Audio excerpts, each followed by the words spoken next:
నమస్తే, welcome to NSTV. ముందుగా వార్తల్లోని ముఖ్యాంశాలు.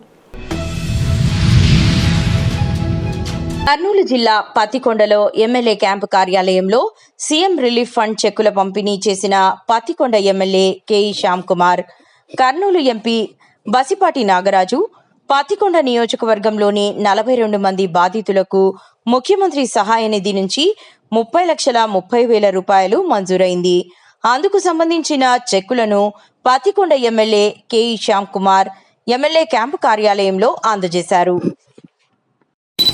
అన్న చెప్పినట్ల గవర్నమెంట్ అల్లకల్లోలం ఉండే గవర్నమెంట్ని మనము మీరందరి సహకారంతో జగన్ ఇంటికి పంపించి చంద్రబాబు నాయుడు గారికి తీసుకొచ్చినందుకు మీ అందరికీ కూడా మరొకసారి చేతులెత్తి మొక్కుతున్నాము. ఎందుకంటే అన్న చెప్పినట్ల గవర్నమెంట్లో డబ్బులు అంటే పోయిన గవర్నమెంట్లో బటన్ నొత్తుతాను అని చెప్పి మొత్తం అప్పులు చేసుకుంటా పోయి లక్షల కోట్లు అప్పులు చేసినాడు. ఈ గవర్నమెంట్ వచ్చిన తర్వాత పెద్దలు చంద్రబాబు నాయుడు గారు, లోకేష్ బాబు, అదేవిధంగా పవన్ కళ్యాణ్ గారు, మోడీ గారి సహాయంతో ఈ గవర్నమెంట్ ముందర తీసుకుని పోతున్నారు.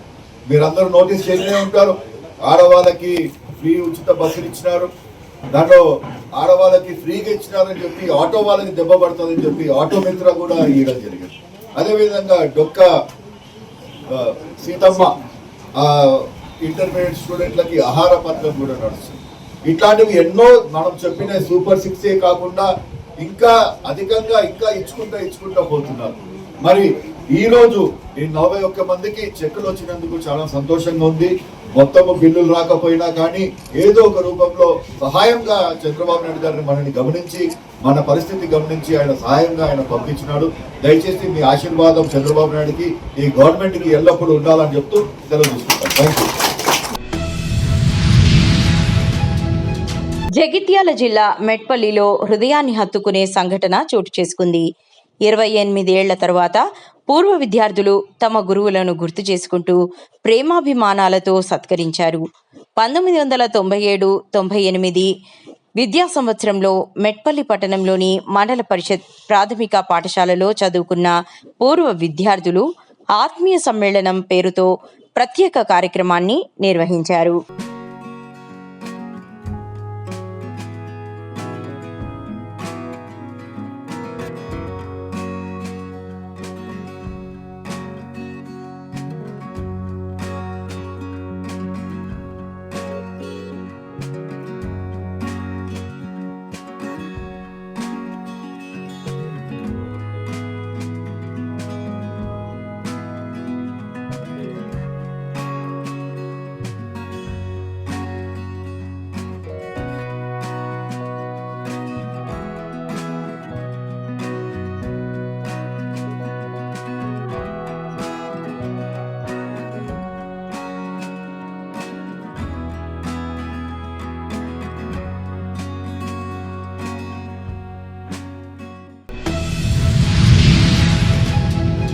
రాష్ట్రంలో విద్యారంగం అభివృద్ధికి దోహదం చేస్తూ ప్రతిభ పాఠవాలే భూమికగా ఉపాధ్యాయ నియామకాలు చేపట్టిన ఘనత కూటమి ప్రభుత్వానిదేనని కొత్తపేట ఎమ్మెల్యే బండారు సత్యానందరావు తెలిపారు. ఆదివారం రావులపాలెంలో మెగా డిఎస్సిలో ప్రతిభ చూపి ఉపాధ్యాయ ఉద్యోగాలు సాధించిన కొత్తపేట నియోజకవర్గానికి చెందిన అభ్యర్థులను సత్కరించే కార్యక్రమం ఘనంగా జరిగింది. ఈ కార్యక్రమంలో ఎమ్మెల్యే బండారు సత్యానందరావుతో పాటు డాక్టర్ బిఆర్ అంబేద్కర్ కోనసీమ జిల్లా టీడీపీ అధ్యక్షురాలు, రాష్ట్ర BC welfare chairman Reddy Anantha Kumari పాల్గొన్నారు.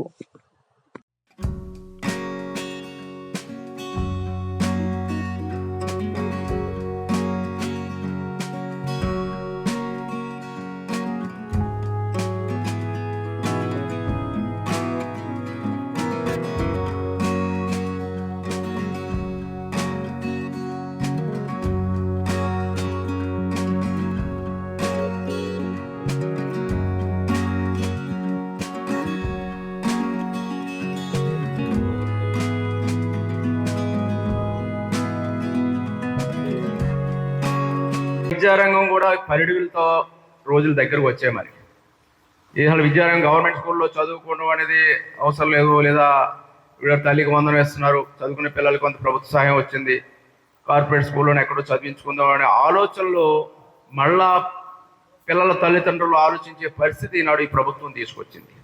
దానికి మరి గతంలో 2019 ముందు నీతి ఆయోగ్ అనేది మనకి కేంద్ర ప్రభుత్వం యొక్క సంస్థ. మరి ఆ గత ప్రభుత్వం 2019 3వ స్థానంలో ఉంటే మన విద్యారంగం అది 19వ స్థానానికి పడిపోయింది 2024 నాడు. ఇది మన దేశంలోనే మన రాష్ట్రం ముందులో ఉండేది. అటువంటిది మళ్ళా మన మొదటి స్థానాల్లోకి రావడానికి ఇప్పుడు లోకేష్ గారి యొక్క సంస్కరణలు కూడా ఉపయోగపడాలని, ఎందుకంటే ఈ సమాజాన్ని రూపకల్పన చేసే పెద్దల్లో మీరు, తల్లి తండ్రి తర్వాత గురుతరమైన బాధ్యతలు ఉన్న మీరు, అంటే మన ఉపాధ్యాయ లోకం ఇదంతా కూడా ఈ యొక్క అటువంటిది దాన్ని ఆయన టేకప్ చేయటం, ఇవాళ స్కూల్ అన్నీ కూడా ఉత్తీర్ణ శాతాలు పెరగడం లేదా హాజరు పెరగడం, స్కూల్ అన్నీ ఆఖరికి ఏంటంటే పిల్లలు తగ్గిపోయి మొత్తం స్ట్రెంత్ తగ్గిపోయి కార్పొరేట్ స్కూల్కి వెళ్ళే పరిస్థితుల్లో ఈయన విద్యామంత్రి వచ్చారు. శ్రీకాళహస్తి ఏర్పేడు మండలం సదాశివ పాలకోన ప్రాంతంలో అటవీ శాఖ అధికారులు భారీ ఎర్రచందనం దుంగలను స్వాధీనం చేసుకున్నారు. మొత్తం 435 కిలోల బరువున్న 51 ఎర్రచందనం దుంగల వీటి విలువ 11 లక్షల రూపాయలు ఉంటుందని అధికారులు తెలిపారు. శ్రీకాళహస్తి అటవీ శాఖ అధికారి లోకేష్ మాట్లాడుతూ, సదాశివ పాలకోన ప్రాంతాలలో ఎర్రచందనం స్మగ్లర్లు ఉన్నారని గోప్య సమాచారం అందడంతో తిరుపతి అటవీ శాఖ ట్రాన్స్పోర్ట్ సిబ్బందితో కలిసి దాడి చేశాము.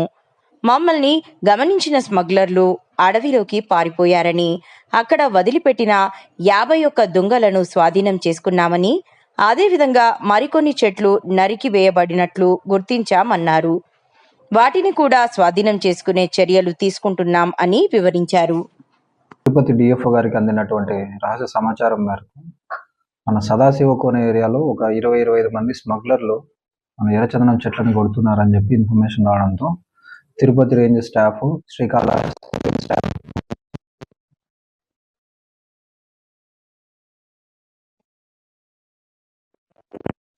ఆ ఏరియాకు వెళ్ళడం జరిగింది. అక్కడ మనల్ని చూడడానికి ఉన్నారు, వాళ్ళంతా పారిపోయారు. మోస్ట్లీ అందరూ తమిళనాడు వాళ్ళే ఉన్నారు. ఒక 3-4 లోకల్ వ్యక్తులను గుర్తించారు. తర్వాత మనం అక్కడ మన టీము 51 లాక్స్ రెటర్న్ లాక్స్ని సీజ్ చేయడం జరిగింది. అవి 435.6 కిలోగ్రాములు వెయిట్ ఉన్నాయి. వాటి విలువ సుమారు 11 లక్షల రూపాయలు ఉన్నాయి. తర్వాత మిగతా లాక్స్ టాస్క్ ఫోర్స్ వాళ్ళు కూడా సీజ్ చేస్తున్నారు. ఏమంటే విషయము, సదాశివ కోన ఏరియా అనేది 3 రేంజులకి బార్డర్లో ఉంటుంది. దానివల్ల మనం ఎప్పుడైతే ఆ బార్డర్ జోన్కి పోకుండా మనం వేరే వర్క్స్లో ఉండడంతో వీళ్ళు లోపల అయిపోయి దాక్కొని చెట్లన్నీ కొడుతున్నారు. చిన్న చెట్లను కూడా కొట్టడం ఇదొక కొత్త ప్రక్రియ స్టార్ట్ అయింది. చిన్న చెట్లను కొట్టడంతో ఏమవుతుందంటే ఎర్రచందనం పూర్తిగా అడవిలో అంతరించిపోతుంది. కాబట్టి ఇది జరగకుండా ఉండడానికి అన్ని విధాలుగా ప్రివెన్షన్, చెట్టు కొట్టకముందే ఏం చేయాలని చెప్పి మనం ఏం చేయగలుగుతామని చెప్పి కూడా ప్లాన్ చేసుకుంటున్నాము. టీమ్స్ వేసి ఫ్రీక్వెంట్గా ప్యాట్రోలింగ్స్, కోంబింగ్ ఆపరేషన్స్, అలాగే పై అధికారుల దృష్టికి తీసుకెళ్ళి ఒక బేస్ క్యాంప్ అడుగుతున్నాము. సో దానివల్ల ఏమవుతుందంటే ఒక 5 మంది మన దగ్గర ప్రొటెక్షన్ వాచర్లు ఉంటారు. 24 గంటలు ఆ ఎర్రచందనం ఆ ఏరియాలో ఉండేదాన్ని ప్రొటెక్ట్ చేయడానికి రిమైనింగ్ ఏమన్నా ఉంటే కూడా తగు చర్యలు తీసుకోవడం జరుగుతుంది. అలాగే ఎవరైతే లోకల్గా ఉన్నటువంటి వాళ్ళు తమిళ స్మగ్లర్లకి ఇది చేస్తున్నారో వాళ్ళని కూడా ఆరా తీస్తున్నాము. గుర్తించి ఒకవేళ దొరికితే ఇమీడియట్గా వాళ్ళని అరెస్ట్ చేసి రిమాండ్ పెడతారు. కాబట్టి ఈ విధంగా నేను ప్రజలకు చెప్పేది ఏమంటే, లోకల్ పీపుల్ ఎవరే కానీ మన ఎర్రచందనం కొట్టుకుపోవడానికి తమిళ స్మగ్లర్కి అవకాశం ఇవ్వద్దు. అలాంటి వాళ్ళు ఏమన్నా ఉన్నా కూడా ఫారెస్ట్ డిపార్ట్మెంట్ ఎనీ ఆఫీసర్కి ఇన్ఫర్మేషన్ ఇస్తే మేము ఇమీడియట్గా రెస్పాండ్ అవుతాము. మన ఎర్రచందనం చెట్టు అనేది కొట్టనీయకుండా చూసుకుంటాం. Thank you.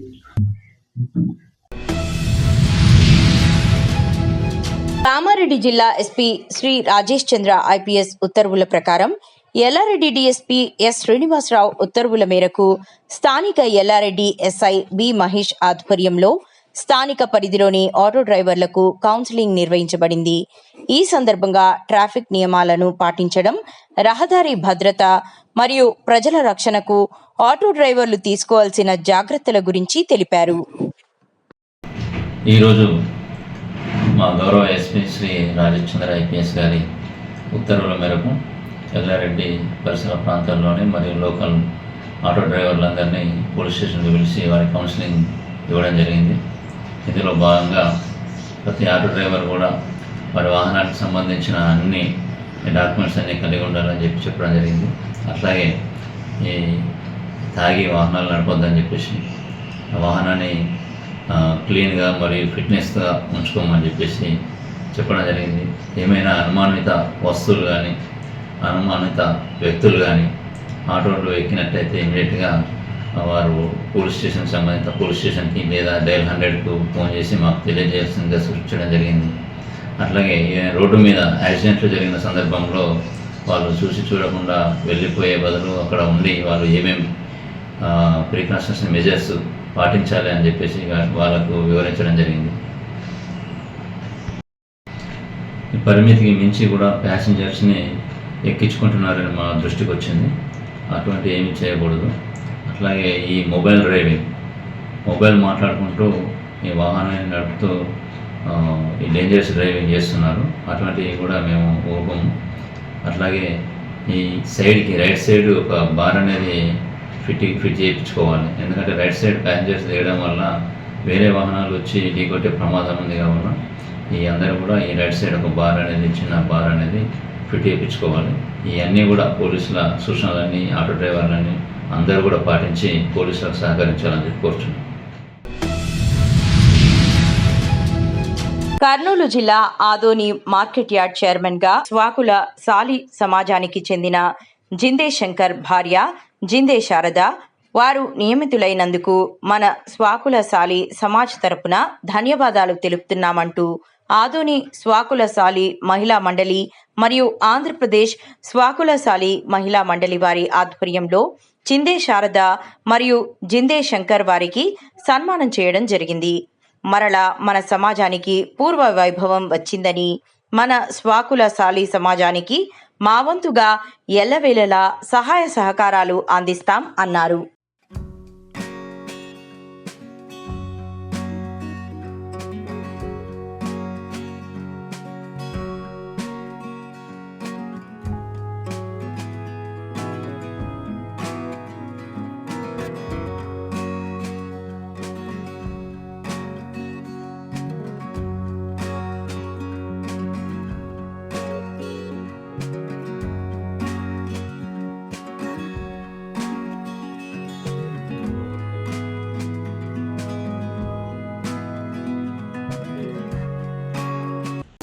सकुले साली समाज वाले महिला मंडली वाले मज सन्मानम करले तो मज संतोषम आई कादर भी काम रहा तो मी पुढे पडून ఏం काम कर माझनो जिंदे शारदा मार्केट यार्ड चेयरमैन सकुले साली महिला मंडली एक गोटे लोकेश्वरी बाई आमच्या समाजकडून शारदाबाई नका चेअरपर्सन होले समाजला संतोष आहे.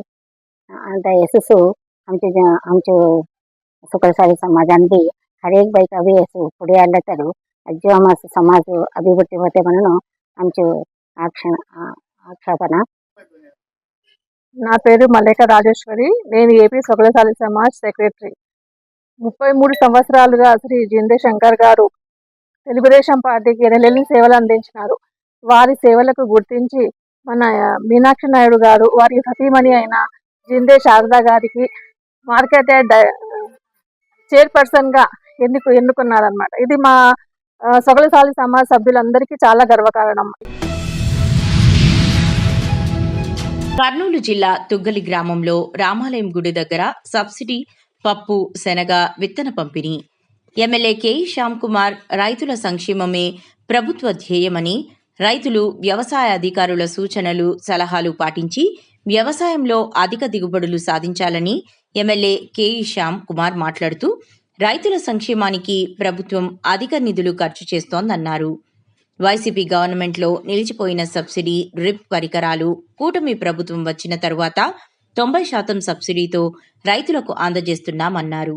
రైతులకు సకాలంలో సబ్సిడీ విత్తనాలు, ఎరువులు అందజేసి ఆదుకుంటామని తెలిపారు. ఈ కార్యక్రమంలో తుగ్గలి నాగేంద్ర, వెంకటపతి, మనోహర్ చౌదరి, రైతులు, టీడీపీ నాయకులు, కార్యకర్తలు పాల్గొన్నారు.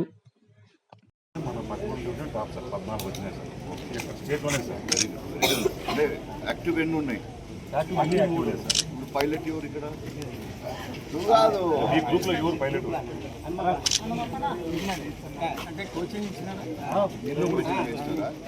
ఒక చిన్న మాట, నువ్వు ఒక 10 మందికి నేర్పితే మీరు మంచిగా యూటిలైజ్ చేసుకోవచ్చు. మన చేనులు కొట్టినవి కాకుండా 10 మందికి వేరే వాళ్ళకి కూడా గంటకి ఇంత రేటు ప్రకారం పెట్టుకొని చేయొచ్చు.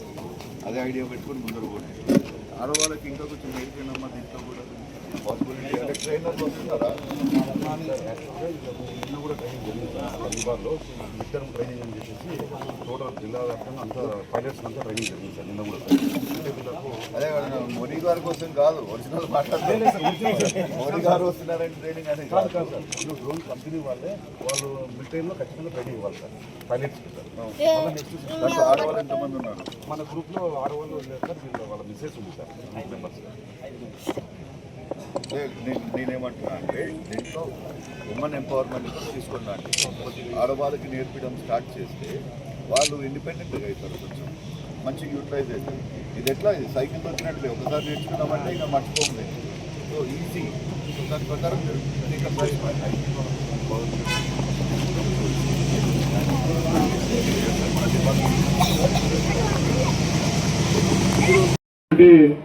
సుధాకర్ గారు, వేదిక పడినటువంటి పెద్దలు, ఇక్కడికి ఇచ్చేసినటువంటి సోదరులకు సోదరులకు అందరూ కూడా పేరు పేరున నమస్కారం తెలియజేస్తా ఉన్నాను.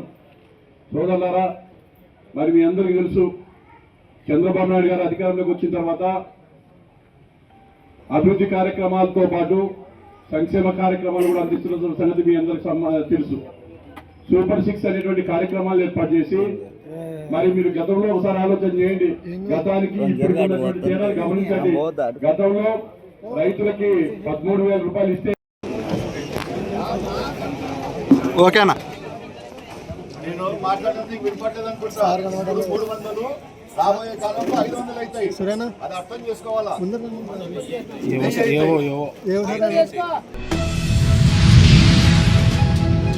బాన్సువాడలో రాష్ట్రీయ స్వయం సేవక్ సంఘ్ శతాబ్ది ఉత్సవాలు పథసంచాలంతో ఘనంగా జరిగాయి. ముఖ్య వక్త ఆయచిత్తం లక్ష్మణరావు మాట్లాడుతూ, ఆర్ఎస్ఎస్ వ్యక్తి నిర్మాణం చేసి దేశానికి సేవ చేసే సంస్థగా నిలిచిందన్నారు. పంచ పరివర్తన్ ద్వారా సమాజ మార్పు లక్ష్యమని తెలిపారు. కార్యక్రమంలో మాజీ ఎంఈఓ రామ్రెడ్డి, పాలెటి వెంకట్రావు, బీజేపీ నాయకులు ఎండేల లక్ష్మణనారాయణ, మోహన్ రెడ్డి, సాయిరెడ్డి, రాములు తదితరులు పాల్గొన్నారు.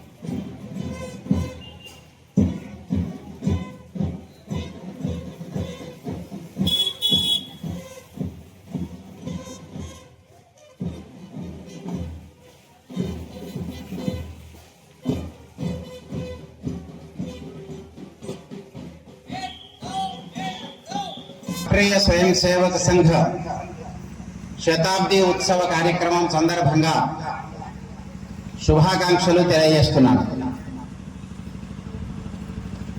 ఈ కార్యక్రమాన్ని అద్భుతంగా ఏర్పాట్లు చేసి నిర్వహిస్తున్నటువంటి స్థానిక కార్యకర్తలని అభినందిస్తున్నాను. రాష్ట్రీయ స్వయం సేవక సంఘ 100 సంవత్సరాల క్రితం 1925లో విజయదశమి రోజున ఒక 10-12 మంది 15 సంవత్సరాల లోపు వయస్సు కలిగిన పిల్లల చేత ప్రారంభమైనటువంటి ఒక సూక్ష్మ రూపంలోని శాఖ. 1925కు ముందు ఉన్నటువంటి పరిస్థితులు పరిశీలిస్తే ఈ దేశంలో చాలా భాగం బ్రిటిష్ ఇండియాగా ఉంది. కొంత భాగం స్వదేశీ సంస్థానాల అధీనంలో ఉన్నప్పటికీ బ్రిటిష్ వారి యొక్క పరిపాలన కారణంగా వేల సంవత్సరాల నుండి ఇక్కడ విలసిల్లినటువంటి సనాతన ధర్మం